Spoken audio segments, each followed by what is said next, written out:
Hey guys, आपको भी कफ होने पर कंफ्यूजन होती है कि कौन सा कफ सिरप ले और कौन सा नहीं और उसकी कितनी डोज ले। डोंट वरी, आज हम आपको बताएंगे कुछ जर्नल और पॉपुलर कफ सिरप और उनकी जर्नल डोजेस जो आपको पता होनी चाहिए। पहले है बेनेड्रिल।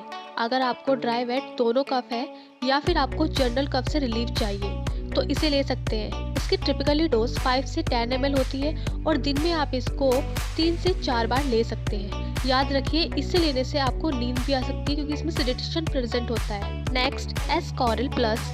जब आपको चेस्ट कंजेशन बहुत ज़्यादा हो और कफ प्रोडक्टिव हो यानी बलगम आ रहा हो तो ये बहुत इफेक्टिव होता है। इसकी भी स्टैंडर्ड डोज 5 से 10 ml होती है और इसको आप दिन में 3 बार ले सकते हो। अगर आपको थ्रोट इचिंग या गले में खराश वाला कफ है जिसको ट्रिकल कफ भी कहते हैं तो एम्ब्रोइडल कंफर्ट देगा, जिसकी स्टैंडर्ड डोज जो है 5 ml होती है और आप इसको दिन में 2 से 3 बार ले सकते हैं। चेरी कफ उनके लिए है जिनको अस्थमा या ब्रोंकाइटिस से रिलेटेड कफ है, जहां ब्रीथिंग इशू भी हो सकते हैं। डॉक्टर इससे 5 से 10 ml दिन में 2 से 3 बार लेने का सजेस्ट करती है। ये थी कुछ इंपॉर्टेंट इन्फॉर्मेशन। इस वीडियो को शेयर करो सबके साथ।